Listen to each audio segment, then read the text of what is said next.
iTel வந்து A05s அப்படிங்கிற ஒரு என்ட்ரோல் பட்ஜெட் ஸ்மார்ட் ஃபோனை வந்து இந்தியாவில் லான்ச் பண்ணியிருக்காங்க. ஸோ ஐடெலோட இந்த ஃபோனில் என்ன விஷயங்கள் தராங்க, மேலும் இந்த ஃபோன் உங்களுக்கு செட் ஆகுமா இல்லையா அப்படிங்கிறத டீட்டெயிலாக இந்த வீடியோவில் பார்க்கலாம். முதல்ல இந்த ஃபோனோட பில்ட் அப்படின்னு பார்க்கும்போது பேக் சைடில் பிளாஸ்டிக் பாடி வருது. அதே ஃப்ரண்ட் சைட் டிஸ்பிளே அப்படின்னு பார்க்கும்போது இதில் 6.6 இன்ச்சுக்கான ஹெச்டி ரெசல்யூஷன் உள்ள எல்சிடி டிஸ்பிளே கொடுக்குறாங்க. இது ஒரு வாட்டர் ஆஃப் நாச் டிஸ்பிளேயாக வருது. நார்மலாக 68 ரெஃப்ரெஷ் தான் தராங்க. ஸோ டிஸ்பிளே அப்படின்னு பார்க்கும்போது இந்த பிரைசிங்க்கு என்ன டிஸ்பிளே கொடுக்க முடியுமோ அதான் கொடுத்துருக்காங்க. அதனால வந்து இது குறை சொல்கிற மாதிரி இல்லை. அதே பெர்ஃபார்மன்ஸ் அப்படின்னு பார்க்கும்போது இந்த ஃபோனில் யூனிசோக்கோட SC9863A அப்படிங்கிற ஒரு ஆக்டோகோர் சிப்செட் கொடுக்குறாங்க. இது ஒரு 1.6 GHz ப்ராசராக வருது. ஸோ ப்ராசரோட கிளாக் ஸ்பீட் வச்சு நோட் பண்ணியிருப்பீங்க. ரொம்ப இன்டர்வல் ப்ராசர் தான்.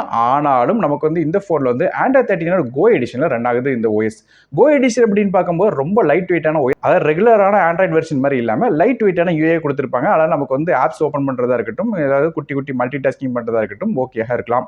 அதனால இந்த ஓஎஸ்ல வந்து சின்ன ஆப்ஸ் தான் ரன் பண்ண போகிறோம். அதனால வந்து இந்த ப்ராசர் போகணுமானது தான். மற்றபடி ரேம் மற்றும் இன்டர்னல் ஸ்டோரேஜ் அப்படின்னு பார்க்கும்போது இந்த ஃபோன் வந்து 2GB RAM 30GB ஸ்டோரேஜில் வருது.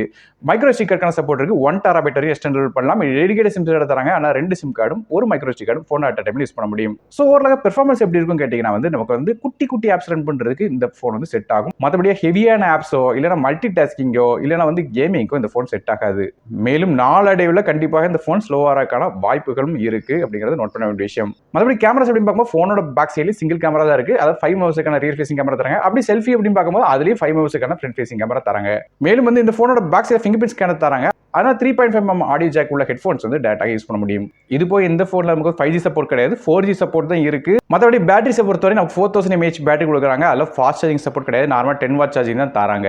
சார்ஜிங் போர்ட்டை பொறுத்து நமக்கு USB Type C போர்ட் வருது. கடைசியாக இந்த ஃபோனோட விலை அப்படின்னு பார்க்கும்போது 6499 அப்படிங்கிற விலையில வந்து கொடுக்குறாங்க. ஸோ இந்த பிரைசிங் கம்பேர் பண்ணி பார்க்கும்போது இந்த ஸ்பெசிஃபிகேஷன் ஓகே தான். இருந்தாலும் இந்த ஃபோன் யாருக்கு செட் ஆகும் கேட்டீங்கன்னா லைட் வெயிட்டான ஆப்ஸ், அதாவது நமக்கு வந்து குட்டி ஆப்ஸ் தான் யூஸ் பண்ண போறேன், ஆண்ட்ராய்ட் கோ ஆப்ஸ் மாதிரியான ஏதாவது குட்டி ஆப்ஸோ இல்லைன்னா வாட்ஸ்அப் மாதிரி 1-2 ஆப்ஸ் தான் யூஸ் பண்ண போறேன்னு நினைக்கிறவங்களுக்கு செட் ஆகுமே தவிர மல்டி டாஸ்கிங் பண்ணாலோ இல்லைன்னா கேமிங்கோ வாங்கணும்னு நினைச்சீங்கன்னா இந்த ஃபோன் செட் ஆகாது. ஸோ நீங்க இந்த ஐடெலோட A05s பத்தி நினைக்கிறீங்க அப்படிங்கிறத கீழே கமெண்ட்ஸ் மென்ஷன் பண்ணுங்க. வீடியோ பிடிச்சா ஒரே லைக் கொடுத்துருங்க, உங்க ஃப்ரெண்ட்ஸ் மற்றும் ஃபேமிலிக்கு ஷேர் பண்ணி விடுங்க. நானும் டெக் தமிழுக்காக மற்ற வீடியோஸ் வரைக்கும் நன்றி, வணக்கம்.